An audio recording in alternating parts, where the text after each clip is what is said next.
Good morning students. Chapter number 2 basic accounting terms. हम second chapter से start कर रहे हैं बेटा। फर्स्ट चैप्टर बाद में करेंगे, थियोरेटिकल पोर्शन है। उसमें अकाउंटेंसी का मीनिंग, उसके डेफिनेशन, उसके इम्पॉर्टेंस, ये सब हम बात करेंगे फर्स्ट चैप्टर में।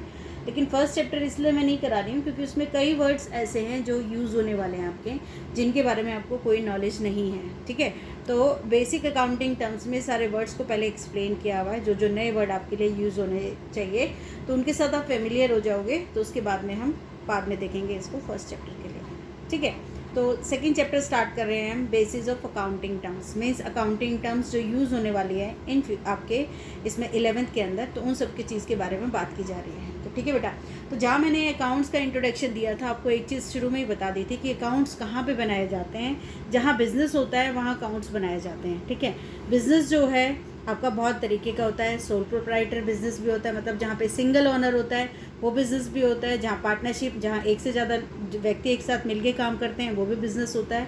फर्म होती है वो पार्टनरशिप कहलाती है। और कई बार कुछ कंपनियाँ भी होती है, ठीक है, जिसमें बहुत सारे शेयर होल्डर होते हैं, वो करते हैं। तो उनके अकाउंट्स कैसे बनाए जाते हैं, ये सब हम अकाउंट्स में पढ़ने वाले हैं। क्लियर?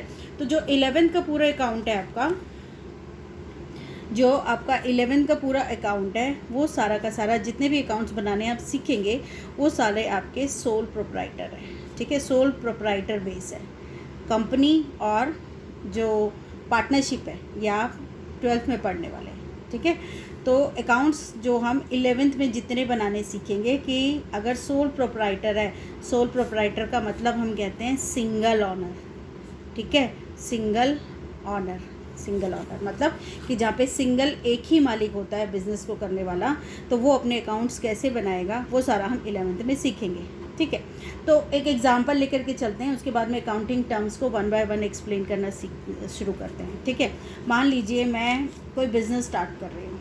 ठीक है, मैंने कोई बिज़नेस स्टार्ट करने की सोची। मेरा नाम है सुनीता शर्मा। ठीक है,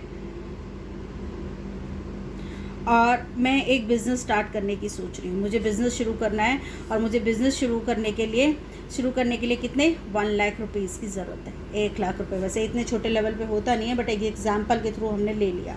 मुझे 1 लाख रुपए की ज़रूरत है अपना बिज़नेस स्टार्ट करने के लिए। ठीक है, तो 1 लाख रुपए की ज़रूरत है, लेकिन मेरे पास जो सेविंग्स हैं ओनली 60,000 रुपीज़ की हैं।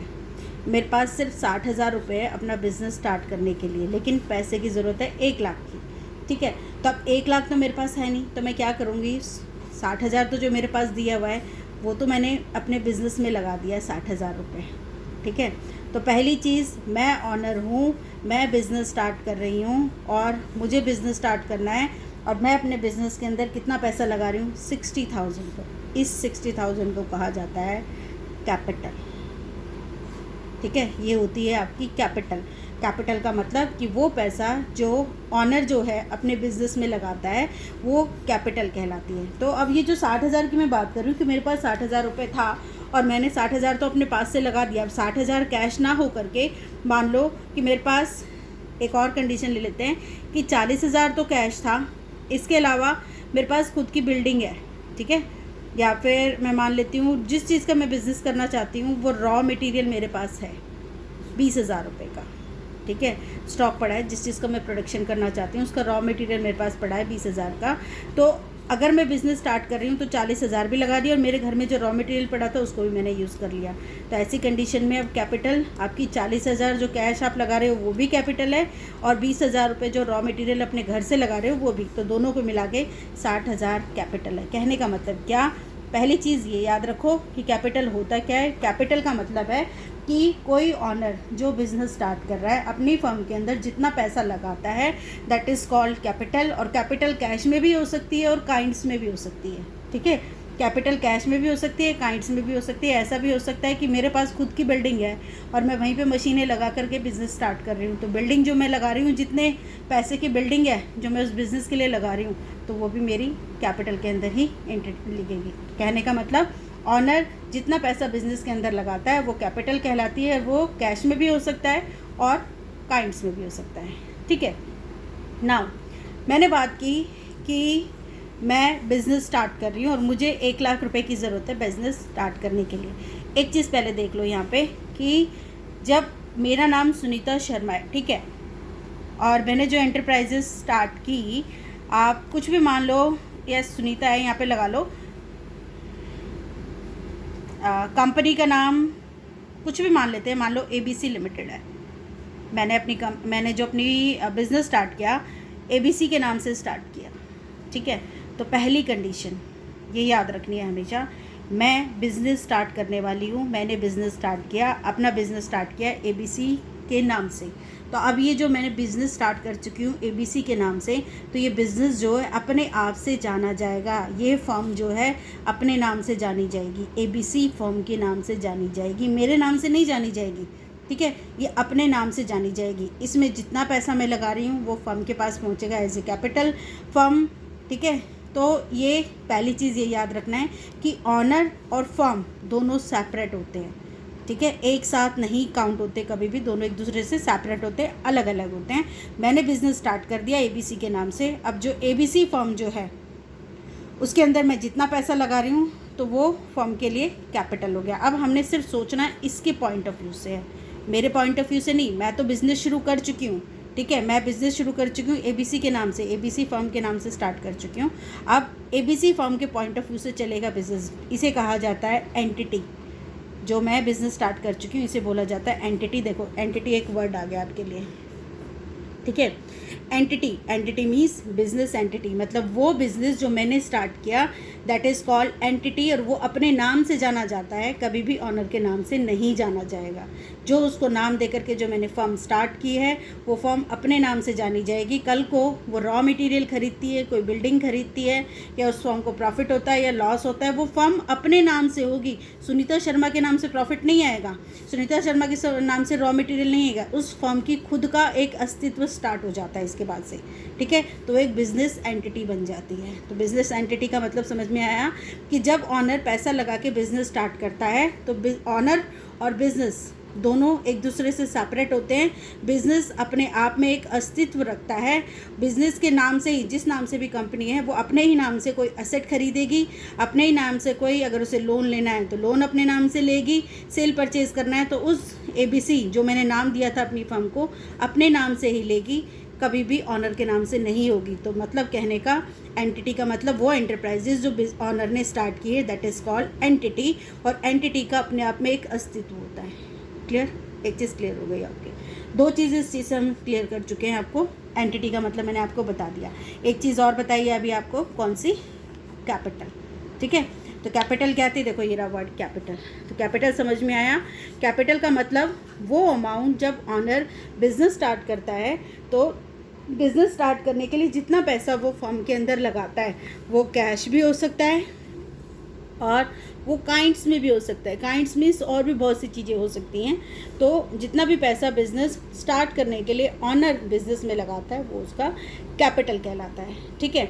अब ऑनर ने पैसा मीन्स यहाँ देखिए, मैंने पैसा ABC फर्म में लगा दिया, ठीक है। ABC फर्म मैंने खोल दी, ये अपने आप में एक एंटिटी बन गई, एक फर्म बन गई। अब जितनी डीलिंग होगी वो इसके नाम से होगी, मेरे नाम से कुछ नहीं होगी। अब हमने जितनी भी चीज़ें देखनी है इसके पॉइंट ऑफ व्यू से देखनी है, ठीक है, इस फर्म के पॉइंट ऑफ व्यू से देखनी है। क्लियर? तो 60,000 रुपये लगा चुके थे, तो वापस दोबारा उसी क्वेश्चन पे आती हूँ मैं। अब आइए, शुरुआत में मैंने बोला था कि सुनीता शर्मा एक बिज़नेस स्टार्ट कर रही है जिसके 1 लाख रुपए की ज़रूरत है, ठीक है।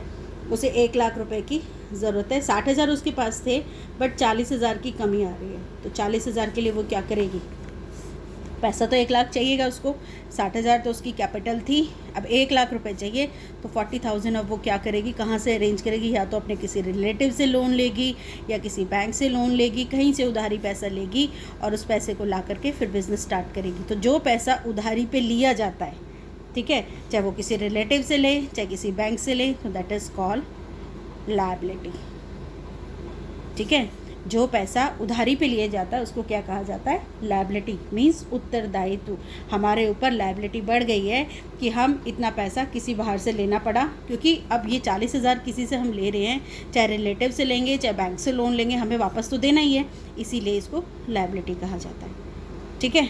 तो हम कैपिटल समझ चुके हैं, हम कैपिटल का मीनिंग आपको अच्छे से क्लियर हो गया होगा, आपको एंटिटी का मीनिंग अच्छे से क्लियर हो गया होगा, लायबिलिटी का हो गया कि ये लायबिलिटी जो होती है आपकी कैसी होती है कि किसी से उधारी पे पैसा लेना, दैट इज़ कॉल्ड लायबिलिटी। अब बिज़नेस को तो स्टार्ट करने के लिए 1 लाख रुपए की ज़रूरत है। अब बिज़नेस में 60,000 रुपये तो सुनीता शर्मा ने लगा दिए, ठीक है। 40,000 बिज़नेस को और चाहिए था, जिसके लिए बिज़नेस ने क्या किया, बैंक से लोन लिया। तो ये बिज़नेस के ऊपर क्या हो गई, लायबिलिटी हो गई। लेकिन ये देखो 60,000 जो रुपये है जो सुनीता शर्मा ने ABC फर्म में लगाए, तो ये 60,000 रुपये क्या कहेंगे आप, कैपिटल तो है, ऑनर है, ऑनर ने जो पैसा लगाया कैपिटल कहलाती है। तो कैपिटल जो होती है वो भी एक तरीके की फर्म में लायबिलिटी ही है, इस फर्म में लायबिलिटी ही है। इसको इंटरनल लायबिलिटी कहा जाता है। इंटरनल लायबिलिटी की फर्म के अंदर ही जो ऑनर है उसने पैसा फर्म के पास लगाया, तो फर्म के पास तो पैसा दिया गया है ना, ठीक है। अब फर्म की भी रिस्पॉन्सिबिलिटी होती है कि जो ये पैसा ऑनर ने लगाया कैपिटल, इसके बदले में प्रॉफिट कमा के दे। तो कहने का मतलब ये क्या है, आपकी इंटरनल लायबिलिटी कहलाती है कैपिटल। कैपिटल को हम इंटरनल लायबिलिटी भी कहते हैं। क्लियर। तो यहाँ से आपको कैपिटल क्लियर हो गया होगा, लायबिलिटी क्लियर हो गया। अब बात आती है कि लायबिलिटी भी 2 तरीके की होती है आपकी, current liabilities and non current liabilities, ठीक है। करंट लायबिलिटीज़ कौन सी होती है कि वो लायबिलिटीज़ या वो दायित्व जिन्हें हम 1 ईयर के अंदर पे कर देते हैं, ठीक है। 1 ईयर के अंदर हम जिन्हें पे कर देते हैं तो वो आपकी करंट लायबिलिटीज़ कहलाती है। इसमें बहुत सी चीज़ें आएंगी आपकी, आपका आ सकता है ओवरड्राफ्ट आ सकता है, ठीक है, और क्या आ सकता है, क्रेडिटर्स आ सकते हैं। आप डिस्कस करेंगे 1 बाय 1, इन सब वर्ड के मीनिंग बताऊंगी आपको। तो ये सब करंट लायबिलिटी है। तो करंट लायबिलिटी का मतलब कि वो लायबिलिटीज़ जिन्हें 1 साल के अंदर अंदर पे किया जा सकता है वो सारी करंट लायबिलिटी कहलाती हैं। एंड नॉन करंट लायबिलिटीज़ कौन सी होती हैं, जो 1 साल में पे नहीं होती, जैसे कि हो गया बैंक लोन, ठीक है। जैसे कि आप बैंक से लोन लेंगे तो 1 साल के लिए तो बैंक से लोन लेंगे नहीं, 2 साल, 5 साल, 4 साल के लिए लोन लेंगे तब जाके पे करेंगे, तो bank loan is non current liability. ऐसे लॉन्ग टर्म प्रोविजंस होते हैं, वो आगे हम बात करेंगे 1 बाय 1, ठीक है। तो हमने पढ़ा दूसरी चीज़ कौन सी, लायबिलिटी। लायबिलिटी 2 तरीके की होती है, current liabilities and non current liabilities. Current liabilities का मतलब वो लायबिलिटी जो 1 ईयर में पे कर दी जाती है, ठीक है, 1 ईयर के अंदर अंदर पे कर दी जाती है। Current liabilities and non current liabilities वो होती है जो 1 ईयर में पे नहीं कर पाते हैं हम लोग, that is called non current liabilities. Clear.